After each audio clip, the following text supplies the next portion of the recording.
ururay ku midoobeen dhalinyarada gobolka Sool oo alaaba kaalmeeya dadka ay abaaruhu saameeyeen ayaa deeq daawo iyo joodariyo gaarsiiyay cusbitaalka Daryeel oo ku yaala magaalada Buuhoodle kaasoo jiifaan ku dhawaad ilaa 400 oo qof oo soo ritay xanuunka shuban biyoodku oo 3 toddobaad ee ugu dambeeyay ka jiray magaalada Buuhoodle iyo deegaano ku gadaaman ugu horeyn ururkan dhalinyarada ee midowga dhalinyarada ee gobolka Sool ayaa ka warbixiyay alaabada ay ku wareejiyeen cusbitaalka Daryeel ee magaalada Buuhoodle cusbitaalka Daryeel ee Buuhoodle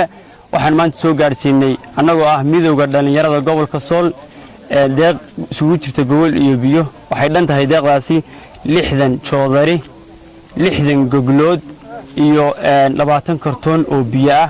horay waxaanu midowga u keenay cusbitaalka daawo iyo gaari booyada oo biyo ah waa markii labaad ee midowga dhalinyarada gobolka Sool ay keenaan deeqdan marka waxaanu insha Allah taala rajayn doonaa inaanu mar labaad iyo mar saddexaad iyo mar afraadba deegaanka Buuhoodle iyo deegaanada kale ee cudurku ka dilaacay sida Galjanno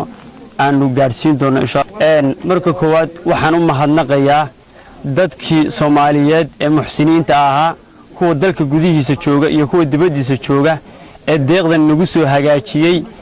ee ugu tabarucay walaalahooda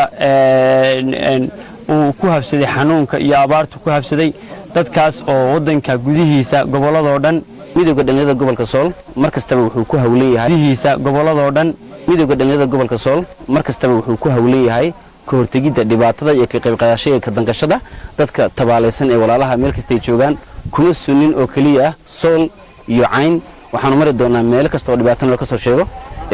ka Cayn ahaan iminka waxaan mari doonaa taladayada sida noo qorshaysan meel fara badan oo ka tirsan insha Allah waxaan rajaynaynaa inaanu sii marno tuulooyinka qayb kamida hawshan ka dilaacday waxaan isugu jirnaa inaan wacyigelin sameeyno kuwa naga soo horreeyna waa sameeyeen tiimka hore caafimaadka aanu keenin wacyigelinta waa bilaabay ku wareejinayna anaga oo wada jir ah ka midow dhalinyaro ahaan iyo ka guddi caafimaad ahaanba dukumentigii alaabtan maamulaha cusbitaalka Daryeel xasanka ururka midowga dhalinyarada gobolka Sool guddida caafimaadka gurmadka caafimaadka ee gobolka Cayn maamulka cusbitaalka Daryeel Hospital iyo dhammaan ku hawlanayaasha gurmadka la dagaalanka shuban biyoodka oo tani ay tahay markii labaad ee ay soo maraan guddida caafimaadka iyaga oo wada deeq loogu talagalay gobolka Cayn markii hore waanu malaynayo inaan toddobaadba ka soo wareegin wixii ay keeneen waxa ahayd wax baahida markaa ku qotoma taasoo ahayd